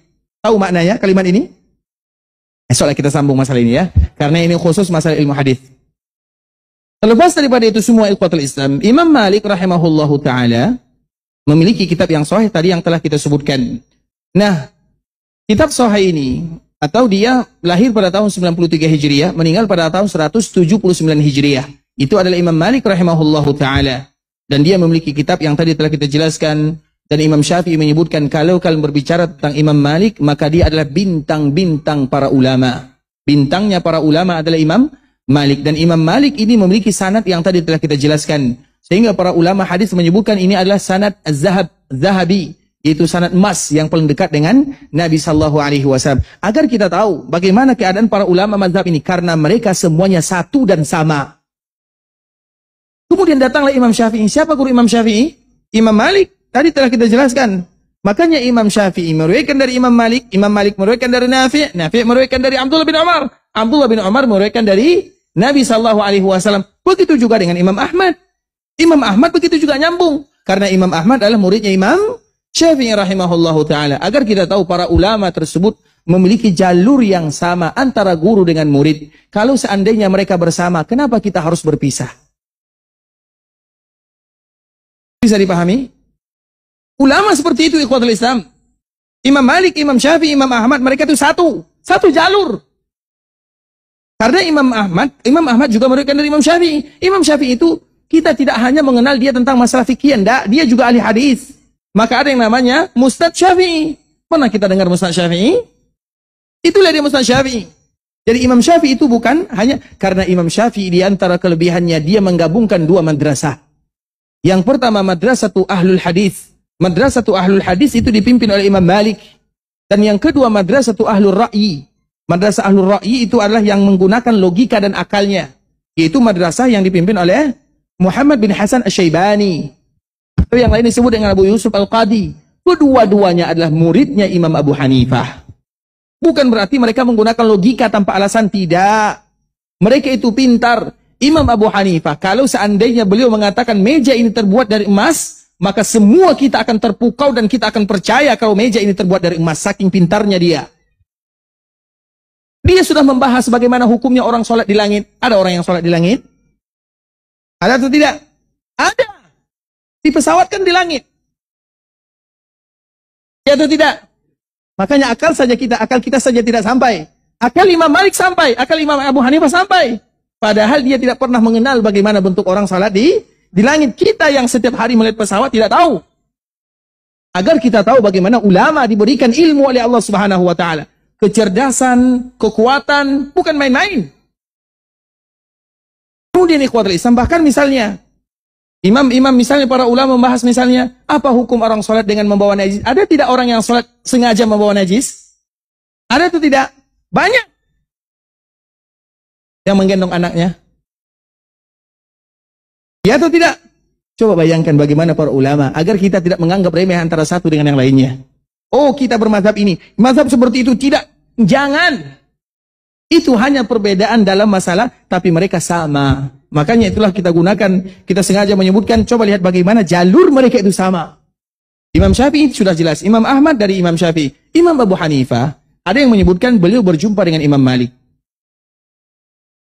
Mereka berjumpa di Mekkah Al-Mukarramah. Imam Malik bertemu dengan Imam Abu Hanifah. Kemudian mereka ada sedikit perdebatan di sana. Makanya tadi disebut dengan Ahlur Ra'i, yaitu madrasah yang dipimpin oleh Imam Abu Hanifah karena memang keadaan yang ada di zamannya mereka tidak mau menerima hadis Nabi. Maka dia menggunakan logika yang sehat. Logika yang sehat tidak akan bertentangan dengan agama. Logika yang sehat. Logika yang lurus. Dan apalagi dibarengi dengan ulama, maka tentunya terkenal dengan madrasatu ahlur ra'yi. Agar kita tahu. Nah, sedangkan muridnya, tadi siapa nama murid Imam Abu Hanifah? Abu Yusuf Al-Qadi, Muhammad bin Hasan Asy-Syaibani. Muhammad bin Hasan Asy-Syaibani ini belajar dari Imam Malik, belajar kitab Al-Muwatta. agar kita tahu mana jalur para ulama. Ternyata mereka semuanya adalah sama. Sehingga dari situlah ikhwatul Islam, Imam Syafi'i rahimahullahu ta'ala menyebutkan, mereka itu sama. Terutama dalam masalah-masalah usul. Mereka itu sama semuanya. Yang berbeza itu masalah fiqhiyah. Dan masalah fiqhiyah dikala berbeza itu perkara biasa. Selama ada alasan yang kuat di sana, selesai. Makanya Imam Syafi'i menyebutkan al-qawlu fi sunnah, ini berkaitan dengan agar kita tahu mereka itu satu, terutama dalam masalah usul. Al-qawlu fi sunnati allati ana 'alaiha wa ra'aitu ashabana 'alaiha ashabal hadis alladhina ra'aituhum fa akhadtu 'anhum misla Sufyan wa Malik wa ghairihima al-iqrar bi syahadati an la ilaha illallah wa anna Muhammadar Rasulullah wa dzakara syai'an thumma qala wa anna Allah 'ala 'arsyihi fi samaihi yaqrubu min khalqihi kaifa syaa wa anna Allah yanzilu ila samai dunya kaifa syaa wa dzakara sa'ir al-i'tiqad. Kalimat ini dinukilkan di dalam isbatus sifatillah atau isbatus sifatil ulu. Apa kata Imam Syafi'i? Sesungguhnya perkataan kami dalam masalah sunnah, di dalam masalah keyakinan, di dalam masalah akidah, di dalam masalah usul, saya dan orang-orang yang saya lihat dari sahabat-sahabat kami dan juga dari guru-guru kami. Kemudian dia menyebutkan gurunya Sufyan Ibn Uyainah, Sufyan Ibn Thawri. Kemudian menyebutkan gurunya Imam Malik. Apa pendapat mereka? Yang aku ambil dari mereka, kami semuanya sepakat tiada ilah yang berhak disembah kecuali Allah Subhanahu wa taala. Dan bahwa Muhammadun Rasulullah sallallahu alaihi wasallam, dan Allah berada di atas arasy-Nya, dan Allah Subhanahu wa taala dekat dengan hambanya. Allah turun ke langit dunia. Kemudian Allah Subhanahu wa taala melakukan sesuai dengan kemauannya, sesuai dengan kehendak Allah Subhanahu wa taala. Kami semuanya sepakat, kata Imam Syafi'i rahimahullahu taala. Begitu juga pendapat yang disebutkan oleh Siddiq Khan, dan dia merupakan salah seorang ulama yang bermazhab Hanafi. Famadhabuna madhabus salaf isbatun bila tashbih. Pendapat kami adalah pendapat orang-orang terdahulu. Apa itu dia? Isbatun bila tashbih, isbatun bila tashbih. Berkaitan dengan Allah Subhanahu wa taala, kita menetapkan apa yang Allah miliki. Allah punya nama, iya, kita tetapkan. Allah punya sifat, iya. Allah punya sifat ini, iya, tanpa kita menyerupakan. Bisa kita pahami? Seperti misalnya Allah Subhanahu wa taala, agar ini sedikit contoh saja ya. Allah Subhanahu wa taala menyebutkan tentang penciptaan manusia di dalam surat manusia. Ada surat manusia. Surat apa namanya? Al-insan, hal ata 'alal insani hinum minad dahri lam yakun syai'an mazkura. Apa sambungannya? Inna khalaqnal insana min nutfatin amsyajin nabtalihi faj'alnahu sami'an basira. Kami ciptakan manusia, setelah Allah menyebutkan faj'alnahu, maka kami jadikan manusia itu mendengar, sami'an basira, mendengar dan melihat. Kalimat sami', kalimat basir, itu sifat siapa? Tadi baru kita baca ayatnya. Macam mana nih? Iya kan kita baca ayat tentang manusia? Faja'alnahu sami'an basira. Itu sifat siapa? Sifat kita dan juga sifat Allah. Kita mendengar atau tidak? Allah mendengar atau tidak? Kita basir atau tidak? Allah basir atau tidak? Sama. Sama-sama basir, sama-sama sami'. Kita mendengar, Allah juga mendengar. Kita melihat, Allah juga melihat. Pertanyaannya, apakah pendengaran kita sama dengan Allah? Apakah melihat kita sama dengan Allah? Itu saja bezanya. Itu namanya isbatun bila tashbih. Kita menetapkan sifat tanpa kita menyerupai. Tidak ada orang yang mengatakan Allah itu sama dengan makhluknya. Tidak ada. Di dunia tidak ada. Para ulama juga tidak ada. Bisa dipahami? Kita menetapkan sifat untuk Allah Subhanahu wa taala bukan berarti diserupakan dengan makhluknya, tidak. Tapi itu adalah keyakinan. Kita menyebutkan kulit-kulit saja ya. Karena ini bukan momennya kita mempelajari dalam-dalam. Wa tanzihun bila ta'til. Kita menafikan untuk Allah bukan berarti kita tidak meniadakannya. Maka di antara salah satu nama Allah adalah Al-Quddus, sempurna, suci dari segala kekurangan. Bukan berarti dengan mensucikan Allah kita menafikan sifat Allah Subhanahu wa taala. Bukan berarti dengan kita mensucikan Allah kita harus menafikan. Susah kita bikin contoh sekarang, nanti saja lah ya. Wa huwa mazhabu a'immatil Islam, dan itu adalah mazhab ulama-ulama Islam. Siapa dia? Ini dia. Karena tujuan kita agar kita tahu bahwa semua ulama itu sama. Malik, Syafi'i, As-Sawri, Ibnul Mubarak, Imam Ahmad, wa ghairihim. Fa innahu laysa baina haula'il a'imma niza'un fi usuluddin. Agar kita tahu bahwa semua mereka sepakat dan mereka tidak ada beza dalam masalah usuluddin. Jadi yang berbeza itu yang bagaimana? Masalah, makanya disebut dengan mazahibul al-arba'a, mazahibul fiqhiyah. Perbezaan dalam masalah hukum-hukum fikih. Agar kita tahu bahwa para ulama itu semuanya sama. Sama dalam keyakinan kepada Allah, meyakini tentang Allah, sifat Allah semuanya sama. Tidak ada bezanya. Yang berbeza itu hanya masalah hukum-hukum fikih. Hukum fikih itu perkara yang biasa, ikhwatul Islam. Kalau benar, alhamdulillah. Kalau salah, kita juga tidak menjadi masalah. Tapi kalau masalah keyakinan, tidak demikian keadaannya. Makanya lebih leluasa masalah hukum fikih. Barakallahu fikum, kita tidak berlama-lama ya. Karena waktu kita sudah lewat jam 8 ya. Dan sekarang mungkin kita buka sesi tanya jawab. Kalau ada yang bertanya, alhamdulillah. Kalau tidak ada yang bertanya juga, alhamdulillah. Baik, kita dahulukan yang tua ya, silakan. Ya, silakan Pak.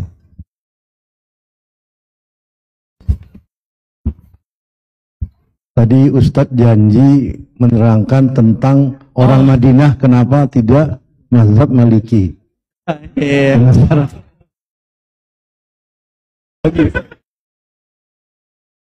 Tahun depan lah kita jawab ya.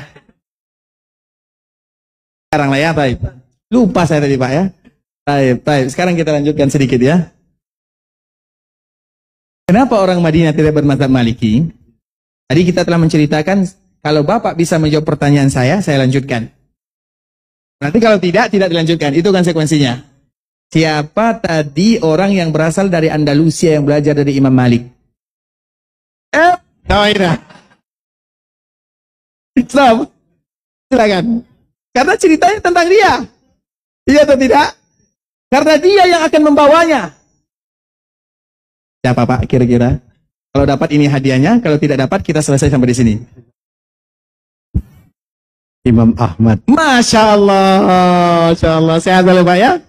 Tapi salah.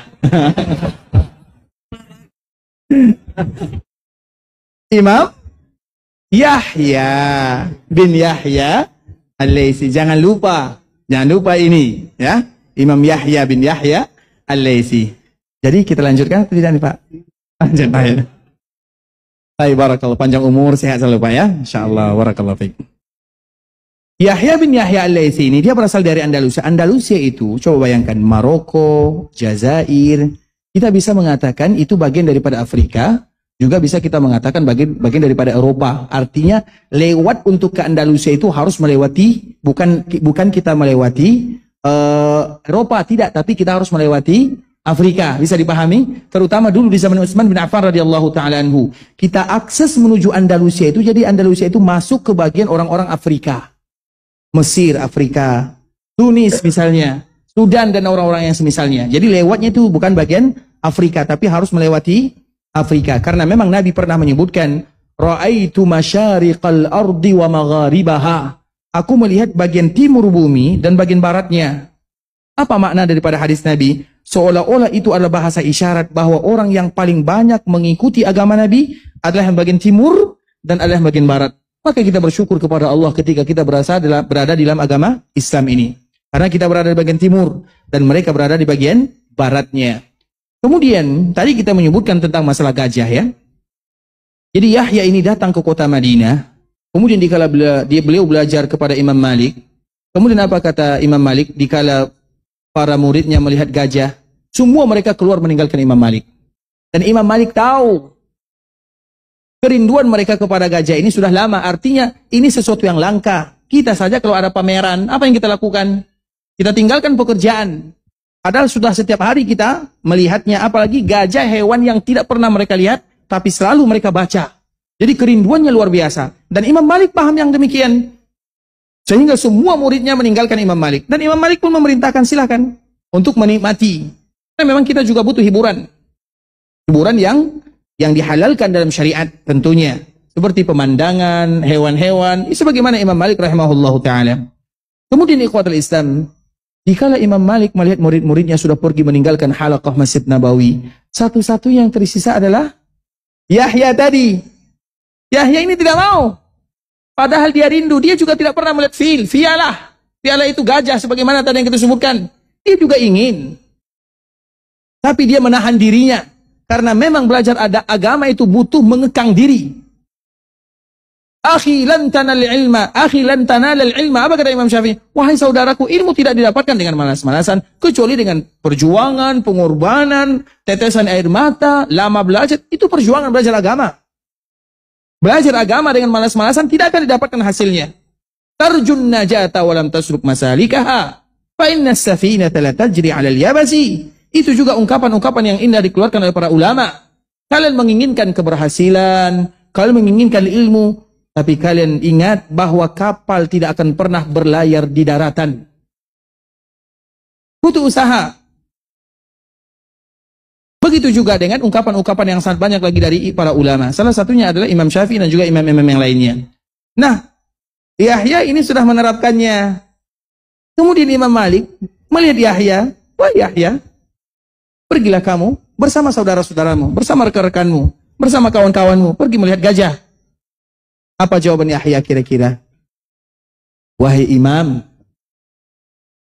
aku datang jauh-jauh dari Andalusia, dari negaraku, aku tinggalkan kampung halamanku, aku tinggalkan orang tuaku, keluargaku, semuanya. Datang ke sini bukan untuk melihat gajah, tapi untuk mengambil ilmu darimu. Apa kata Imam Malik? Yahya bin Yahya al-Laitsi aqalu ahli al-Andalus. Yahya bin Yahya al-Laitsi ini adalah orang yang paling berakal dari penduduk Andalusia sana. Maka dialah yang membawa ilmu Imam Malik. Karena perjuangan dia yang tidak ringan, ilmu-ilmu Imam Malik dibawa ke bagian sana, maka tersebarlah di sana. Jelas Pak ya? Baik, berarti kita tutup ya. Itu janjinya tadi. Ke Madinah? Madinah mazhabnya apa? Nanti Bapak datang ke Madinah, tanya orang Madinah ya. Baik, pertanyaan tadi siapa tadi yang silakan. Wa iyyakum barakallahu fikum.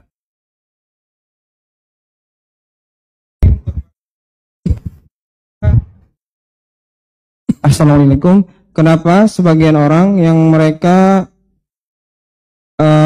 mengklaim bermadzhab Syafi'i malah menyelisihi akidah Imam Syafi'i?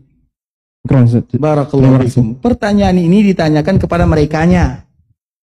Ya kan? Bukan kepada saya kan? Ya kan kepada merekanya. Betul atau salah? Ya sudah, itu jawabannya. Baik. Jelas ya? Karena bukan saya bermadzhab Syafi'i.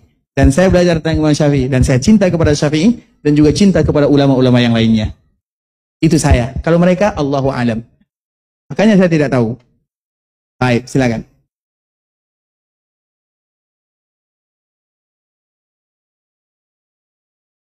Bismillahirrahmanirrahim. Assalamualaikum warahmatullahi wabarakatuh. Ustaz, saya mau bertanya. Kebetulan memang baru banget belajar gitu ya, terutama manhaj salaf ini gitu. Nah, tiba-tiba datang ke kajian Ustaz ya nambah pusing gitu ya. Ibaratnya nambah pusing ya?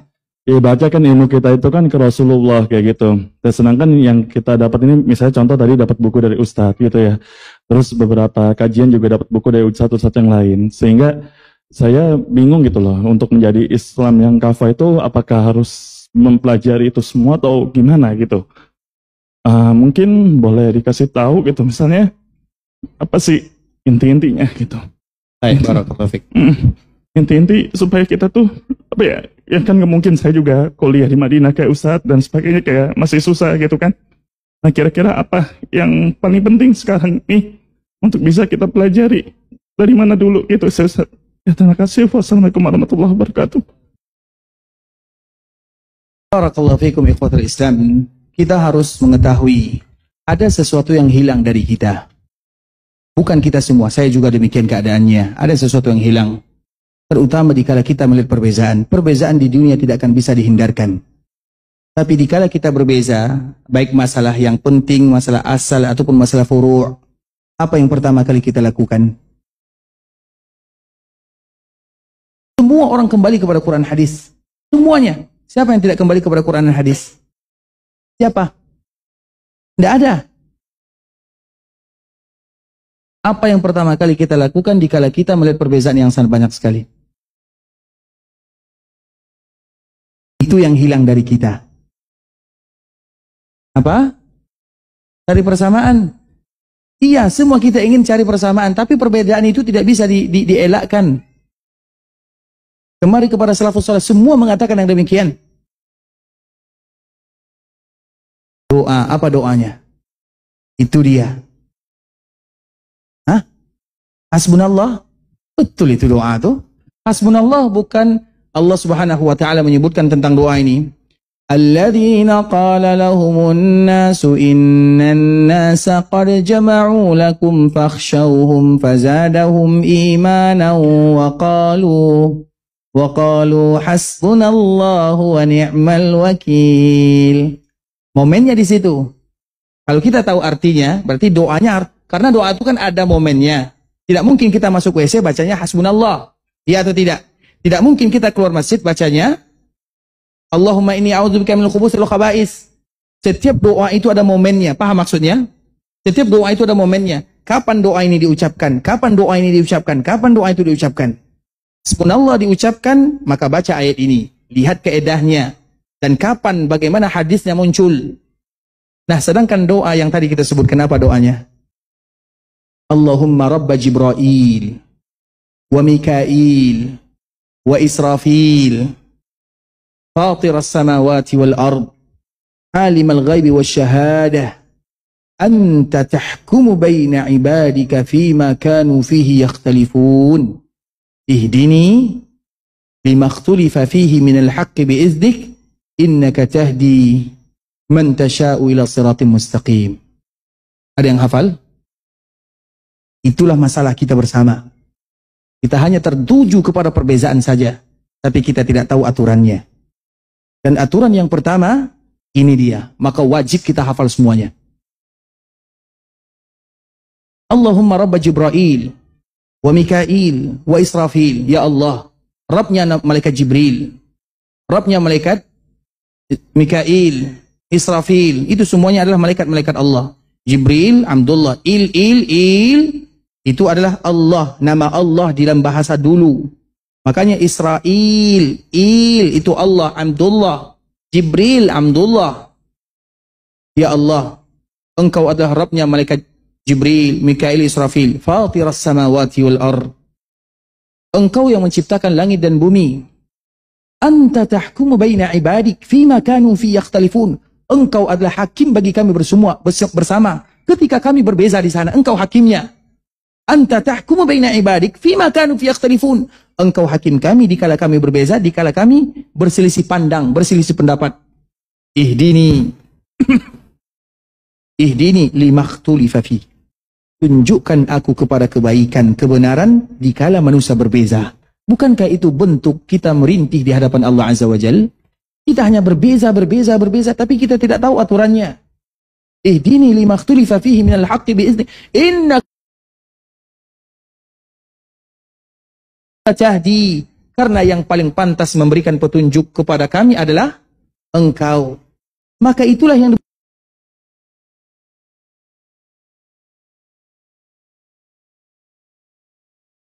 dibutuhkan usaha. Yang pertama, dikala kita berdoa kepada Allah, kemudian kita berusaha mencari kebenaran, dan apabila kebenaran itu sampai di sana, ketika Allah bertanya kepada kita di akhirat, kita sudah punya jawaban, kita sudah ada hujjah.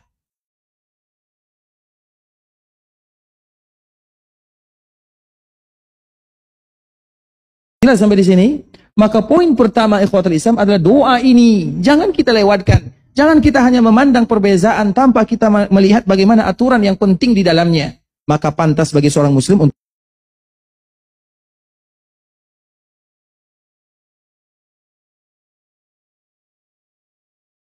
berdoa seperti ini.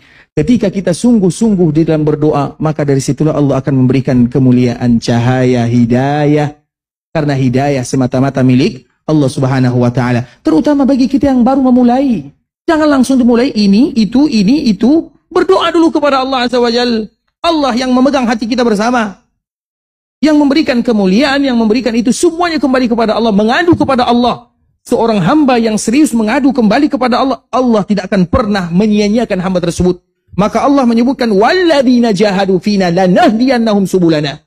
Mereka yang berjuang bersungguh-sungguh, maka kami akan tunjukkan kepada mereka mana jalan yang sesungguhnya. Itu yang pertama kali kita perhatikan. Hafal doa ini. Sudah hafal atau belum? Jadi macam mana kita nak hafal doa ini? Dicatat kan? Mana bukunya? Pertanyaannya, mana penanya? Rekam lagi ya. Baik, kita ulang lagi. Allahumma rabba Jibril wa Mikail wa Israfil fatiras samawati wal ard alimal ghaibi wasyahadah anta tahkumu baina ibadika fima kanu fi yakhtalifun ihdini lima ikhtulifa fihi minal haqqi biiznik innaka tahdi ila siratim mustaqim. Itu yang harus kita baca. Sehingga apabila kita baca, maka dengan itulah Allah memberikan petunjuk keyakinan kepada kita. Oh ini. Kemudian nanti dikala Allah bangkitkan kita, maka kita sudah punya hujjah di hadapan Allah Azza wa Jal. Dan orang yang sungguh-sungguh pasti akan diberikan petunjuk oleh Allah Subhanahu wa Ta'ala. Jelas ya? Itu yang paling penting. Itu yang paling penting. Ini yang paling penting. Perbezaan itu bukan keinginan kita ikhwatul Islam.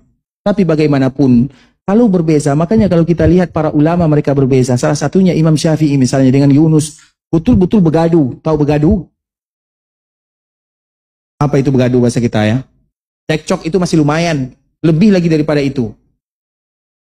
Pokoknya betul-betul berantem bertengkarlah dalam masalah ini. Kemudian setelah mereka selesai, apa kata Imam Syafi'i? Wahai Yunus, bagaimanapun kita adalah saudara. Bagaimanapun kita adalah sama-sama mengucapkan kalimat La ilaha illallah Muhammadun. Siapa yang pernah melakukan seperti itu ikhwatul Islam? Itu yang penting, maka doa ini yang penting. Jelas ya sampai di sini ya? Tapi ini jawaban muqaddimah saja ya. Karena jawaban yang panjang tentunya setelah kita hafal doa ini. Karena kita tidak hafal berarti jawaban selanjutnya tidak dilanjutkan. Baik, silahkan yang lain. Baik, silahkan. Itu bukan surat doa. Doa itu bukan di surat. Tapi di dalam hadis Nabi. Ada salah satu kitab ya. Ada salah satu kitab judulnya Agar doa diijabah. Agar doa diijabah. Ya 250 atau 270 halaman. Pengarangnya kalau tidak salah Ariful Bahri namanya. Nanti bagi yang mau bisa di-share itu maksudnya. Ada itu kalimat doa itu ada saya tuliskan, dituliskan oleh pengarang ya, bukan saya. Dituliskan oleh pengarangnya di ujung-ujung ada doa-doa yang bersumber dari Al-Quran dan hadis-hadis Nabi SAW. Semoga Allah mudahkan bagi kita untuk mendapatkannya. Kalau tidak tahun ini, tahun depan. Baik, siapa tadi yang bertanya? Baik, silakan.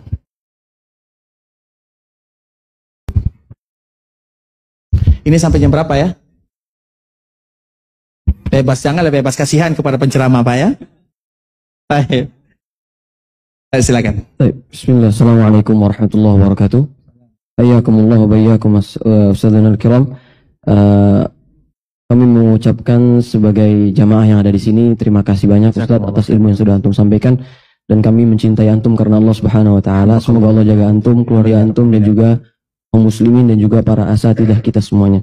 Baik Ustaz, yang ingin menjadi pertanyaan kami hanyalah sekedar karena kita tahu diterimanya ibadah itu dikarenakan dua perkara, ikhlas dan juga mutaba'ah. Adapun perkara ikhlas Ustaz ini seringkali luput dari kita dan itu terjadi. Siapapun itu pasti mengalami. Nah, mungkin kita ingin minta saran dari Ustadz atau arahan dari Ustadz.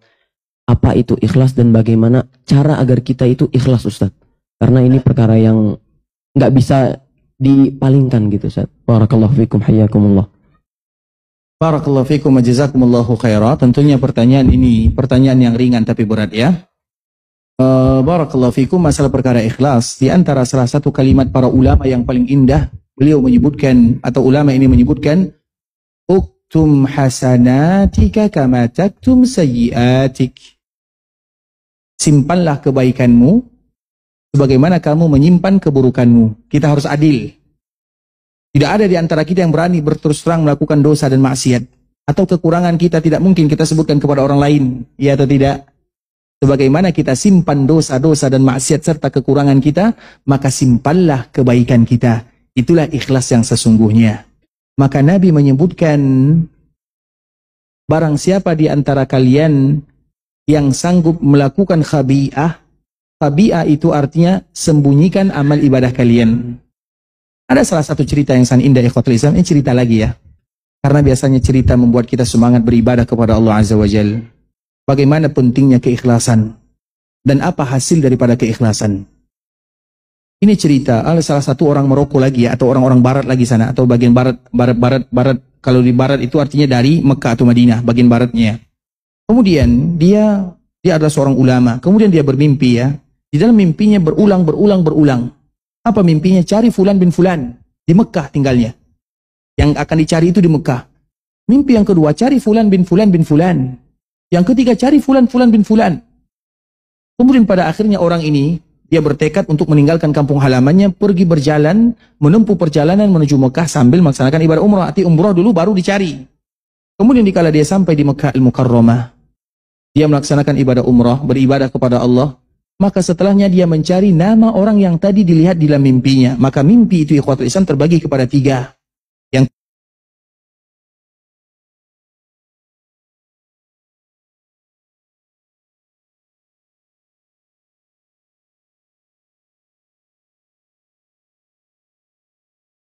pertama gangguan syaitan, yang kedua mimpi tidur, bunga tidur kalau istilahnya, dan yang keempat adalah mubasyirat. Mubasyirat itu adalah kabar gembira yang dipercepat oleh Allah Subhanahu wa taala kepada seorang.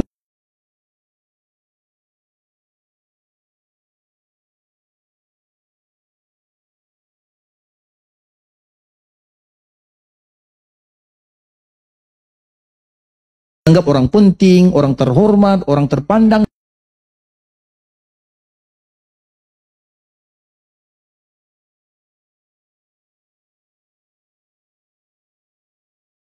Dia pun bertanya, tahukah kalian fulan bin fulan? Maka orang yang ditanya ini mulai ragu-ragu. Apa sih alasannya kamu mencari fulan bin fulan? Kenapa engkau mencarinya? Karena orang ini orang biasa. Bahkan dia adalah orang yang terkebelakang dari kampung halamannya. Orang yang tidak dihargai. Orang yang tidak diperdulikan. Kemudian ikhwatul Islam, setelah ditanya, dia mengatakan iya. Fulan bin fulan adalah orang yang tinggal di sana. Maka dia mencarinya. Kemudian dikala dicari berjumpa, dia pun memastikan, apakah kamu fulan bin fulan? Maka orang yang mengatakan, iya, saya fulan bin fulan.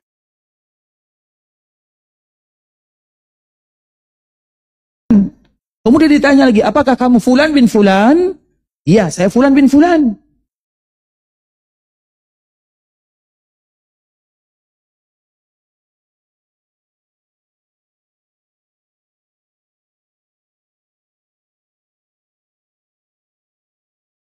Kemudian ikhwatul Islam dipastikan, coba sebutkan kepadaku, demi Allah. Karena kalau sudah mengucapkan demi Allah, maka kita tidak boleh menolaknya. Kalau ada orang mengatakan, Ustaz, berikan aku buku, maka saya berhak menolaknya. Tapi apabila ada yang mengatakan, Ustaz, demi Allah berikan aku buku, maka saya tidak boleh menolaknya. Tapi jangan lakukan ya. Nanti rebutan bahaya, buku tinggal 2. Baik. Maka apabila ada orang mengatakan demi Allah, tolong aku, wajib hukumnya kita bantu. Kenapa? Karena dia menggunakan nama Allah untuk mengagungkan Allah Azza wa Jalla. Kemudian ikhwatul Islam, demi Allah, ceritakan kepadaku apa yang kamu lakukan.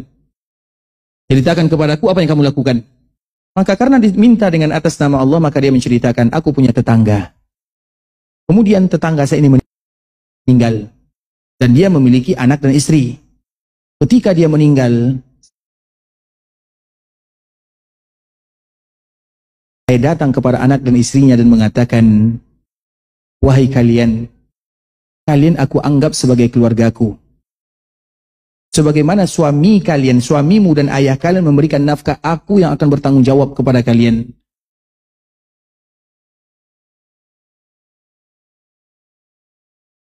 Dan aku akan bagi 2 hartaku, separuh untuk keluargaku dan separuh untuk kalian. Nggak ada yang tahu.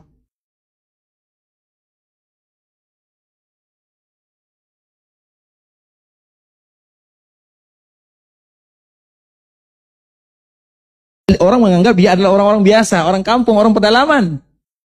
Tapi dia memiliki sebuah ibadah. Nggak ada yang sanggup melakukan ibadah ini ikhwatul Islam.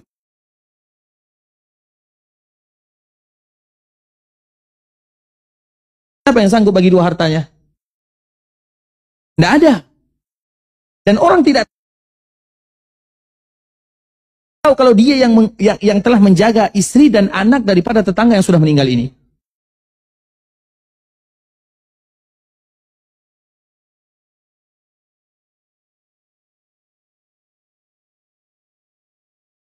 Dalam waktu yang lama ternyata dia sudah meninggal dalam keadaan sujud. Itulah makna daripada sebuah keikhlasan, akan memberikan kepada kita